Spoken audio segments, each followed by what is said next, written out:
എല്ലാവർക്കും മച്ചക്കല കിച്ചണിലേക്ക് വേണ്ടി സ്വാഗതം. നമ്മളിന്നൊരു ക്യാരറ്റ് കേക്കാണ് തയ്യാറാക്കാൻ പോകുന്നത്. നമുക്ക് ക്യാരറ്റ് ഒന്ന് ഗ്രേറ്റ് ചെയ്തെടുക്കാം. ഗ്രേറ്റർ ഉപയോഗിച്ച് ക്യാരറ്റ് ഒന്ന് ഗ്രേറ്റ് ചെയ്ത് എടുക്കുന്നുണ്ട്. നമുക്ക് ഓവനും ബീറ്ററും ഒന്നും ഇല്ലാതെയാണ് നമ്മൾ കേക്ക് തയ്യാറാക്കാൻ പോകുന്നത്. നമ്മൾ എഗ്ലെസ് കേക്കാണ് ഉണ്ടാക്കുന്നത്. ഈസി ആയിട്ട് എല്ലാവർക്കും തയ്യാറാക്കാൻ പറ്റുന്ന കേക്കാണ്. നമ്മൾ ക്യാരറ്റ് ഗ്രേറ്റ് ചെയ്തെടുത്തിട്ടുണ്ട്. നമുക്കിനി ഒരു ഓറഞ്ചിൻ്റെ തൊലിയാണ് അതും ഒന്ന് നമുക്ക് ഗ്രേറ്റ് ചെയ്തെടുക്കാം. അത് ഓറഞ്ചിൻ്റെ സെസ്റ്റ് ഒരു ഓറഞ്ചിൻ്റെയാണ് നമ്മൾ എടുക്കുന്നത്. അതിൻ്റെ വൈറ്റ് കളറിലുള്ള സ്കിന്ന് വീഴാതെ പ്രത്യേകം ശ്രദ്ധിക്കണം. യെല്ലോ കളറിലുള്ള അത് മാത്രമേ ഇത് ഗ്രേറ്റ് ചെയ്തെടുക്കാൻ പാടുള്ളൂ. ഇനി ഒരു മിക്സിയുടെ ജാറിലെടുത്ത് അതിലേക്ക് ഒരു 1/4 കപ്പ് പഞ്ചസാര, ബ്രൗൺ ഷുഗറാണ് ഞാൻ എടുത്തിരിക്കുന്നത്. ബ്രൗൺ ഷുഗർ കയ്യിലില്ലാത്തവർക്ക് വൈറ്റ് ഷുഗർ ഉപയോഗിക്കാം.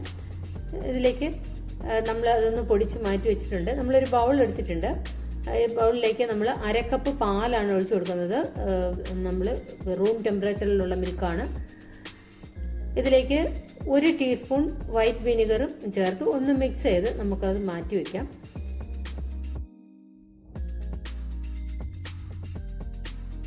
ഇനി നമ്മളൊരു വേറൊരു ബൗളിലെടുത്തിട്ട് നമ്മൾ നേരത്തെ പൊടിച്ച് വെച്ചിരുന്ന പഞ്ചസാര പൊടി ഇതിലേക്ക് ഇട്ട് കൊടുത്ത് നമുക്ക് ഇതിലേക്ക് ഇനി എണ്ണയാണ് നമ്മൾ ഒഴിച്ചു കൊടുക്കാൻ പോകുന്നത്.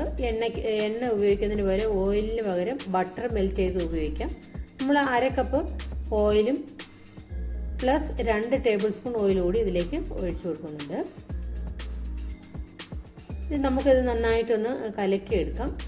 ഒന്ന് അരിയിച്ച് എടുക്കണം. നമ്മൾ പൊടിച്ച പഞ്ചസാര ആയതുകൊണ്ട് തന്നെ നന്നായിട്ട് പെട്ടെന്നത് അലിഞ്ഞ് കിട്ടും. ബ്രൗൺ ഷുഗർ ഉപയോഗിക്കുന്നതുകൊണ്ട് തന്നെ കേക്കിനൊരു കളർ നമുക്ക് കിട്ടും. കാരമൽ ചെയ്യേണ്ട ആവശ്യമൊന്നുമില്ല. അപ്പം നല്ലൊരു കളറായിരിക്കും കിട്ടുന്നത്.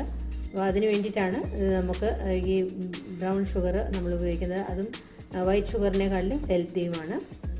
നമുക്ക് ഇതിലേക്ക് ഒരു 1/4 ടീസ്പൂൺ വാനില എസൻസ് കൂടി ചേർത്ത് കൊടുത്ത് ഒന്നുകൂടി നമുക്കൊന്ന് മിക്സ് ചെയ്തെടുക്കാം. ഇത് നമ്മൾ നേരത്തെ വിനിഗർ ഒഴിച്ച് വെച്ചിരുന്ന പാല് ഇതിലേക്ക് ഒഴിച്ച് ഒന്ന് നമുക്ക് മിക്സ് ചെയ്തെടുക്കാം. പഞ്ചസാരയൊക്കെ ഒന്ന് നന്നായിട്ടൊന്ന് അലിഞ്ഞ് വന്നിട്ടുണ്ട്. നമുക്ക് നമ്മൾ ഒഴിച്ച് വെച്ചിരുന്ന വിനിഗർ ഒഴിച്ച മിൽക്ക് നമ്മളിതിലേക്ക് ഒഴിച്ചു കൊടുക്കുകയാണ്. എന്നിട്ട് നന്നായിട്ട് പഞ്ചസാരയും മിൽക്കും എല്ലാം ഒന്ന് നന്നായിട്ടൊന്ന് യോജിപ്പിച്ച് കൊടുക്കാം. നന്നായിട്ട് ഇതെല്ലാം ഒന്ന് മിക്സായി വരട്ടെ. അത്രയും നേരം നമുക്കിതൊന്ന് ഇളക്കി കൊടുക്കണം. ഇനി നമ്മൾ ഡ്രൈ ഇൻഗ്രീഡിയൻസ് ആണ് നമ്മളിതിലേക്ക് ചേർത്ത് കൊടുക്കാനുള്ളത്. 1 കപ്പ് മൈദ പൊടിയാണ് ഞാൻ എടുത്തിരിക്കുന്നത്. ഇതിന് പകരം ഗോതമ്പ് പൊടി ഉപയോഗിക്കാവുന്നതാണ്. 1 ടീസ്പൂൺ ബേക്കിംഗ് പൗഡറാണ്. 1/2 ടീസ്പൂൺ ബേക്കിംഗ് സോഡയും ചേർത്ത് കൊടുത്ത് നമുക്ക് ഇതിലേക്ക് ഒരു 1/4 ടീസ്പൂൺ സിനമൺ പൗഡറാണ്. സിനമൺ പൗഡറും ചേർത്ത് നന്നായിട്ട് ഇതൊന്ന് അരിച്ച് നമുക്ക് എടുക്കാം. ഒരു അരിപ്പയിലൂടെ നമുക്കിതൊന്ന് അരിച്ച് എടുക്കാവുന്നതാണ്. പൊടിയൊക്കെ നന്നായിട്ട് അരിച്ച് എടുത്തിട്ടുണ്ട്. ഇനി നമ്മൾ ഇതൊന്ന് മിക്സ് ചെയ്തെടുക്കാം. കട്ടകളൊന്നും ഇല്ലാതെ നമുക്കിതൊന്ന് മിക്സ് ചെയ്തെടുക്കണം. ഒരു സ്പാച്ചിൽ ഉപയോഗിച്ച് നമുക്കിതൊന്ന് മിക്സ് ചെയ്തെടുക്കാം. ഒന്ന് ഫോൾഡ് ചെയ്ത് കൊടുത്താൽ മതി. അപ്പോൾ നന്നായിട്ടത് മിക്സായി കിട്ടും. കട്ടകളൊന്നും ഇല്ലാതെ തന്നെ നമുക്കിത് മിക്സാക്കി എടുക്കാവുന്നതാണ്. നന്നായിട്ട് നമുക്കിത് മിക്സ് ചെയ്ത് വന്നിട്ടുണ്ട്. നമ്മളിനി ഇതിലേക്ക് നമ്മൾ നേരത്തെ ഗ്രേറ്റ് ചെയ്ത് വെച്ചിരുന്ന ഓറഞ്ചിൻ്റെ സെസ്റ്റാണ് ചേർത്ത് കൊടുക്കുന്നത്. ഓരോ ഓറഞ്ചിൻ്റെ സെസ്റ്റ് നമ്മളിതിലേക്ക് ചേർത്ത് കൊടുക്കുന്നുണ്ട്. നല്ലൊരു ഫ്ലേവറാണ് കിട്ടുന്നത് ഓറഞ്ച് ചേർത്ത് കൊടുക്കുക. അതുകൊണ്ടാണ് ഓറഞ്ചിൻ്റെ തൊലി നമ്മളിതിലേക്ക് ഇട്ട് കൊടുക്കുന്നത്. നമ്മൾ 1/2 കപ്പ് ഗ്രേറ്റ് ചെയ്ത ക്യാരറ്റാണ് നമ്മളിതിലേക്ക് ഇട്ട് കൊടുത്തിട്ടുള്ളത്. ഇനി ഇത്രയും ക്യാരറ്റ് ചേർക്കാൻ താല്പര്യമില്ലാത്തവർക്ക് 1 കപ്പ് ചേർത്ത് കൊടുത്താൽ മതി, കുഴപ്പമൊന്നുമില്ല. നന്നായിട്ട് നമുക്ക് മിക്സ് ചെയ്തെടുക്കാം.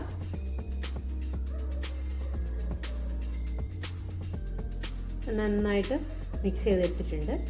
ഇനി നമുക്ക് ഇതിലേക്ക് നമുക്ക് ഇഷ്ടമുള്ള ഡ്രൈ ഫ്രൂട്ട്സ് ഏതെങ്കിലും ചേർക്കാൻ താല്പര്യമുണ്ടെങ്കിൽ അതും ചേർത്ത് കൊടുക്കാം. ഞാനിവിടെ നട്ട്സും ഡ്രൈ ഗ്രേപ്സുമാണ് ചേർത്ത് കൊടുക്കുന്നത്. ഒരു 1/4 കപ്പ് നട്ട്സ് ചേർത്ത് കൊടുക്കുന്നുണ്ട്. 2ആയിട്ട് പിളർന്നെടുത്തിട്ടുള്ളതാണ്. ഇനി ഒരു 1/4 കപ്പ് അല്ലെങ്കിൽ 2 ടേബിൾ സ്പൂൺ ഉണക്കമുന്തിരിയും നമ്മളിതിലേക്ക് ഇട്ട് കൊടുക്കുന്നുണ്ട്. ബ്ലാക്ക് കളറാണ് എടുത്തിട്ടുള്ളത്. ഇതും ചേർത്ത് ഒന്ന് മിക്സ് ചെയ്ത് കൊടുക്കാം. ഇനി നമുക്ക് നമ്മൾ ഓവനിലല്ല നമ്മൾ തയ്യാറാക്കുന്നത്. നമ്മളൊരു സ്റ്റൗവിലേക്ക് ഒരു പാത്രം ചൂടാക്കാനായി വെച്ചിട്ടുണ്ട്. അലൂമിനിയം പാത്രമാണ്. ഒരു ചരുവും അലൂമിനിയം ചരുവുമാണ് നമ്മൾ വെച്ചിട്ടുള്ളത്.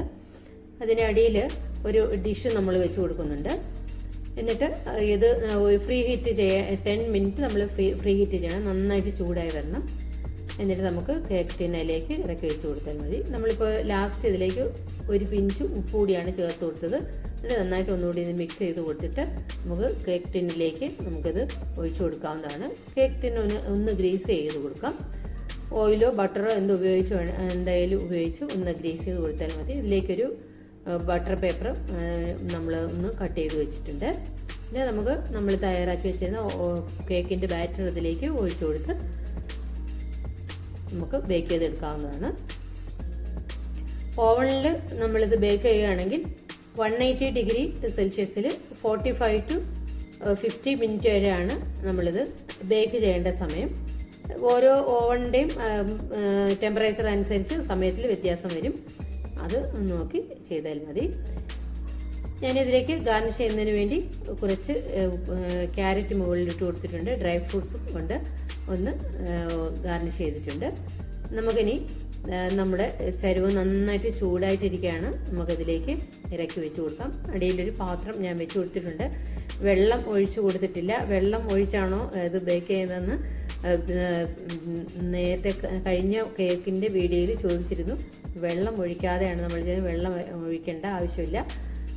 നല്ല ചൂടിൽ വെച്ചിട്ട് ഒരു അടിയിലൊരു ഡിഷ് വെച്ച് കൊടുത്തിട്ടുണ്ട്. അതിൻ്റെ ഒരു മൂടി വെച്ച് അടച്ച് ഗ്യാസ് സിമ്മിലിട്ട് വേണം ഇത് ബേക്ക് ചെയ്തെടുക്കാൻ. നമുക്ക് 1 മണിക്കൂറും 15 മിനിറ്റുമാണ് നമുക്കിത് ബേക്ക് ചെയ്തെടുക്കാനായിട്ട് ആവശ്യമായി വന്ന സമയം. സിമ്മിൽ വെച്ച് വേണം നമ്മളത് ചെയ്തെടുക്കാൻ.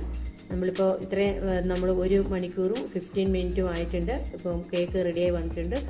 നമ്മളൊരു പിച്ചാത്തി വെച്ചൊന്ന് കുത്തി നോക്കിയിട്ടുണ്ട്. ഒട്ടും ഇതിലൊന്നും ഒട്ടി പിടിച്ചിട്ടില്ല. നമുക്ക് കേക്ക് പുറത്തെടുത്ത് നമുക്ക് തണുക്കുന്നതിന് വേണ്ടി നമുക്ക് വെയിറ്റ് ചെയ്യാം. ഇപ്പം ഞാനൊരു ടവലിന് മുകളിൽ ഇട്ട് കൊടുക്കുന്നുണ്ട്. ഈർപ്പമൊന്നും പാത്രം വെച്ച് അടയ്ക്കുമ്പോൾ ചൂടായതുകൊണ്ട് മുകളിൽ വെള്ളം വന്ന് ഇതിൽ വീഴാനുള്ള ചാൻസ് ഉണ്ട്. അതുകൊണ്ടാണ്. ഇനി തണുത്തതിന് ശേഷം നമുക്ക് കട്ട് ചെയ്യാം. ഇപ്പോൾ നന്നായിട്ട് കേക്ക് തണുത്തിട്ടുണ്ട്. ഞാനിപ്പോൾ ഇത് കേക്ക് ഒരു ദിവസം കഴിഞ്ഞിട്ടാണിത് കട്ട് ചെയ്യുന്നത്. നല്ല കളറൊക്കെ ആയിട്ട് നമുക്ക് കിട്ടിയിട്ടുണ്ട്. നമുക്കിതൊന്ന് കട്ട് ചെയ്തെടുക്കാം. ഞാനൊരു വലിയൊരു പീസായിട്ട് തന്നെ ഞാനിത് കട്ട് ചെയ്ത് എടുക്കുന്നുണ്ട്. നല്ല ടേസ്റ്റി ആയിട്ടുള്ള കേക്കാണ്. എല്ലാവരും തയ്യാറാക്കി നോക്കൂ. എഗ്ലെസ് കേക്കാണ്. ഈസി ആയിട്ട് നമുക്ക് വീട്ടിൽ തന്നെ തയ്യാറാക്കാം. നല്ല ടേസ്റ്റ് ആയിട്ടുള്ള കേക്ക് നമ്മൾ തയ്യാറാക്കിയിട്ടുണ്ട്. എല്ലാവരും തയ്യാറാക്കി നോക്കൂ. ഇവിടെ കുട്ടികൾ എൻ്റെ മോനും മോളും ഉണ്ട്. അവരാണിത് കേക്ക് ടേസ്റ്റ് ചെയ്ത് നോക്കുന്നത്. എല്ലാവർക്കും ഇഷ്ടപ്പെട്ട കേക്കാണ്. വളരെ എൻ്റെ ഫേവറേറ്റ് കേക്ക് കൂടിയാണ് ക്യാരറ്റ് കേക്ക്. അപ്പോൾ ഇഷ്ടപ്പെട്ടാൽ എല്ലാവരും ലൈക്ക് ചെയ്യാനും ഷെയർ ചെയ്യാനും സബ്സ്ക്രൈബ് ചെയ്യാനും മറക്കരുത്. അടുത്തൊരു നല്ലൊരു വീഡിയോ ആയിട്ട് നമുക്ക് വീണ്ടും കാണാം. അതുവരെ എല്ലാവർക്കും താങ്ക് യു.